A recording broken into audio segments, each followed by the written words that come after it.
संभाजी महाराज जैसे वीर पुरुष का जन्म 14 मई 1677 को पुरंदर किले में हुआ था। उनकी माता सईबाई की मृत्यु उनके जन्म के 2 साल बाद हो गई थी, इसलिए उनका लालन पालन उनकी दादी जीजाबाई ने की थी। वह संस्कृत के विद्वान, कला प्रेमी और वीर योद्धा थे। उन्होंने मात्र 14 साल में 14 भाषाएं सीख ली थी, यानी बुद्धि से श्रेष्ठ थे।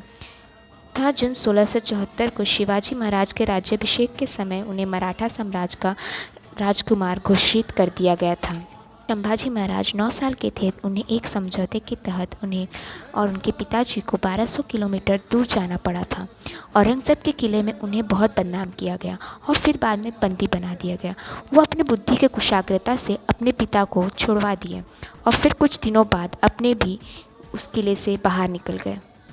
उनकी जान की सलामती हेतु उन्हें आमेर के महाराजा के पास छोड़ दिया गया और वहाँ पे उन्होंने शस्त्र और शास्त्र दोनों विद्या प्राप्त किए। वो एक ऐसे वीर पुरुष थे जो शस्त्र और शास्त्र दोनों में निपुण थे।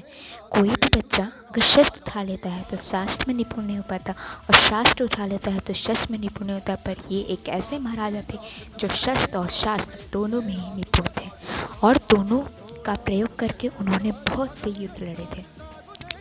जब शिवाजी महाराज की मृत्यु 1681 में हुई तब उन्होंने तुरंत औरंगाबाद किले पर हमला करने की तैयारी शुरू कर दी थी। सोचते सोचते उनके दिमाग में एक तरकीब आया। उन्होंने अपने यहाँ के बढ़ई और बुनकरों को इकट्ठा किया और पेड़ काटने का आदेश दे दिया और उससे फिर रबड़ भी बनाने का आदेश दे दिया। फिर लकड़ी के तीर बनाए और रबड़ के कपड़े एक तरफ बांध करके उसमें बारूद भर दिए, जिससे रबड़ के कपड़े जल्दी चलेंगे नहीं और बारूद किले पर जा गिरे। इससे उन्होंने औरंगाबाद के किले को ध्वस्त कर दिया। यह शस्त्र और शास्त्र के निपुण व्यक्ति थे। मैंने कहा था बुद्धि तो इनमें अपार थी। ऐसा करके उन्होंने मुगलों के कई किलों को ध्वस्त कर दिया। कहते हैं कि हर सफल व्यक्ति के पीछे एक सफल व्यक्ति का हाथ ज़रूर होता है। इस सफल व्यक्ति के पीछे कवि कैलाश का हाथ था। दोनों ने मिलकर मुगलों को चकमा दे दिया।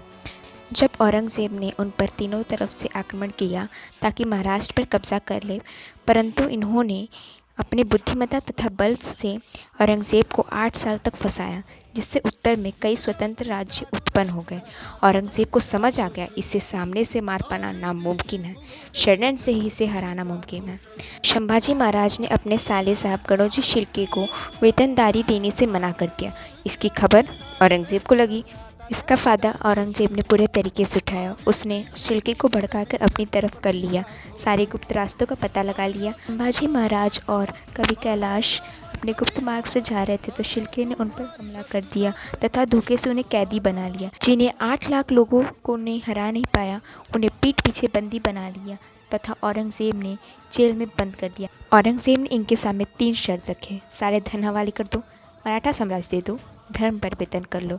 संभाजी महाराज बोले कि मर जाऊंगा पर इन्हें कभी मानूंगा नहीं। इसलिए उनके और कवि कैलाश के आंखों में आग के गोले डाले गए। फिर से 3 शर्त रखे गए। सारे धन हवाले कर दो, मराठा साम्राज्य दे दो, धर्म परिवर्तन कर लो, परंतु वे अपने जिद पर अड़े रहे। फिर संभाजी और कवि कैलाश की उंगलियां काटे गए, छाल निकाले गए, परंतु वे दोनों नहीं माने। अंत में औरंगज़ेब ने हार माना और कहा कि अगर तुम्हारे जैसे मेरे एक भी पुत्र होते ना संभाजी, पूरा भारत मुगलों का होता, और उन्हें मारने का आदेश दे दिया। संभाजी और कवि कैलाश के टुकड़े टुकड़े कर दिए गए। संभाजी के बेरहम मृत्यु पर मराठा साम्राज्य बिखरा हुआ था एकजुट हो गया और इनके शरीर को सील करके उनका अंतिम संस्कार किया गया। औरंगज़ेब ने सोचा कि मराठा साम्राज्य बिखर गया होगा, परंतु मराठा साम्राज्य एक हो गया था। जब औरंगज़ेब ने मराठाओं पर हमला किया तो मराठाओं ने औरंगज़ेब को मौत के घाट उतार दिया।